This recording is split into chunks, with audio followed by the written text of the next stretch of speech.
মহাবিদ্যালয় কলেজে আমরা এখন বর্তমানে বসে আছি। তো সেখান থেকে আমি কলেজের অধ্যক্ষ ডক্টর অর্জুন গুপ বলছি। আমাদের মহাবিদ্যালয়ে অন্যান্য ডিগ্রি কলেজের মহাবিদ্যালয়ের মতনই অ্যাডমিশন প্রক্রিয়া শুরু হয়ে গেছে, আজ থেকে শুরু হয়েছে এবং সেই অ্যাডমিশন প্রক্রিয়ার প্রথম ফেজের অ্যাডমিশন প্রক্রিয়া সম্পন্ন হবে আগামী আগামী মাসের 6 তারিখ পর্যন্ত ফার্স্ট ফেজের অ্যাডমিশন। এখানে আমাদের মহাবিদ্যালয়ে বর্তমানে 11,878 জন অ্যাপ্লিকেশন জমা দিয়েছে। তাদের মধ্য থেকে আমাদের যে মোট সিট রয়েছে সেখানে 2040টা সিট রয়েছে। তার মধ্যে ইউআর ক্যাটাগরিতে 1062 জন ভর্তি হবে এবং এসটি ক্যাটাগরিতে ভর্তি হবে 635 জন এবং এসসি ক্যাটাগরিতে 343 জন।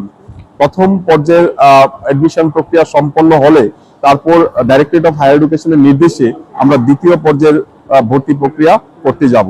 প্রথম পর্যায়ে 4টি রাউন্ড রয়েছে। আজকে প্রথম রাউন্ডের প্রথম দিন, প্রতিটি রাউন্ড 2 দিন করে চলবে।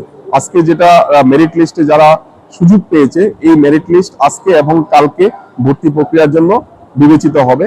পরবর্তী পর্যায়ে দ্বিতীয় রাউন্ডে আবার মেরিট লিস্ট বের হবে, তৃতীয় পর্যায়ে আবার মেরিট লিস্ট বের হবে এবং চতুর্থ রাউন্ডে আবার মেরিট লিস্ট বের হবে। অর্থাৎ 4টা রাউন্ড মিলে হবে প্রথম পর্যায়। প্রত্যেকটা মেরিট লিস্ট 2 দিনের জন্য থাকবে। এই 2 দিনে ছাত্রছাত্রীদেরকে আমরা বলবো এসে অ্যাডমিশন নেওয়ার জন্য।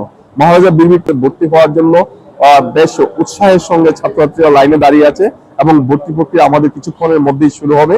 আমরা সবাই প্রস্তুত আছি, অধ্যাপক অধ্যাপিকারা প্রস্তুত আছেন এবং আমাদের ছাত্রছাত্রীরা, ভলান্টিয়ার্সরা যারা নতুনদেরকে অ্যাডমিশনের মধ্য দিয়ে বরণ করে নেবে, তারা উৎসাহের মেজাজে সার্ভিস দেওয়ার জন্য অপেক্ষা করছেন।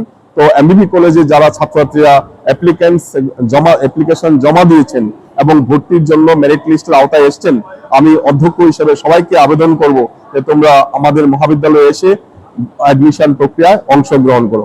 ধন্যবাদ।